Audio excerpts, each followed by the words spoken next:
Putin has authorised people to be killed on British streets and in British cities, the last thing we should do is lower ourselves to that level and do the same in return. I think that would be truly awful. Edwina on Facebook says, what clever government made the decision to sell our gas and oil supply lines to Russia? Madness. Well, the whole of the German economy, Edwina, the whole of it, is dependent on Russian gas. And of course, a former German Chancellor, Gerhard Schroeder, has been a director of Gazprom. You couldn't make some of this stuff up, could you? I'm going to go to James in Clapham. James, good evening to you. Good evening, Nigel. So, what should be done? What can be done? What can be done, Nigel? I disagree with what you're saying, is we can't put sanctions in. Sanctions are there to impose, financial hardship, not just for the recipient that gets the sanctions, but the actual person putting the sanctions on. Now, we need to... Okay, but what ones would work, James? We need to freeze their assets, all their assets, and start putting in a trade embargo with technology that Russia cannot go and invest in gas and their oil, because they have technology that basically from the 90s. We need to stop off and starve off their technology. That's the only way the Russians will learn. Okay, and so you're perfectly prepared, James, for lots of innocent Russian people to have their assets frozen in order to put this pressure on the Russian government? Well, we did exactly the same to the Iraqis. We do have the Americans doing it to the Iranians. If it works, it works. Okay. And how long do you think it would take for this to work? Well, the last trade embargo that we did against the Russians, which of course was quite rightly said the Germans would not participate in it because they don't want to basically have their wealth affected. It would take about basically 16 months for it to start hitting them. But what do we do? Do we let it do nothing? Do we let it walk away? I don't agree with killing him because we come up to that. Well, no, nor do I. But what we can do is make sure these wealthy oligarchs cannot have their money by freezing their assets. All right, fine.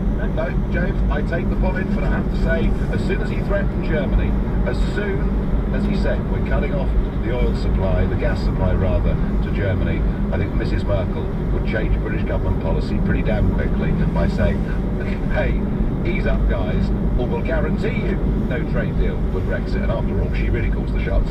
You're listening to the Nigel Farage Show. Exclusive at LBC. It's now 6:45 and time for news headlines with Lisa Aziz. The UK is called for a UN Security Council meeting tomorrow after 2 Russians were named as suspects in the Salisbury nerve agent poisonings. The bug E. coli has been found at a hotel in Egypt where a British couple died last month. An off-duty police officer in his 20s has been stabbed in an attempted carjacking in Birmingham. LBC weather, rain clearing Northern Ireland and moving into northern and western parts of England overnight, a low of 7 degrees. LBC Travel, I'm Joanne Webb. Long delays on the M11 southbound to the M25 junction. It's because a car is on fire. That's very slow back towards junction 7 at Harlow.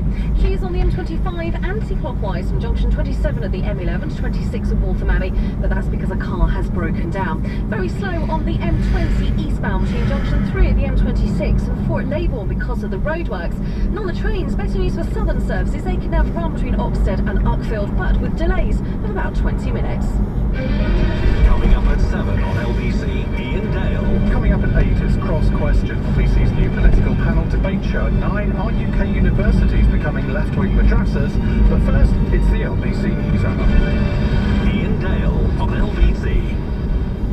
Power sanders, air compressors, angle grinders, combi hammers. Fit a lot into your van. That's why we fit a lot into our van insurance, like £500 tool cover, a claims line open 24/7, and cover that starts from just £203. Get a quote today, direct from aviva.co.uk. 10% of customers paid £203 or less for a standard comprehensive cover, February to April 2018. Priced individually, tool cover included in comprehensive cover only. What's your favourite snack time? Mid-morning or a secret midnight one? Either way, there's loads of snacks at the Co-op for £1. Like Ginster's beef Phil pepper steak slice, Dairy Lunchable ham and cheese, Mattison's fridge raiders, Rustler's barbecue rib. Right then, time for a snack.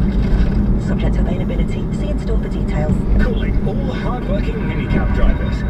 Are you earning between £1,000 and £1,600 per week? No? Well, you could be, with Greyhound Car's 18% commission rate, as part of a pooling group of 45 minicab companies.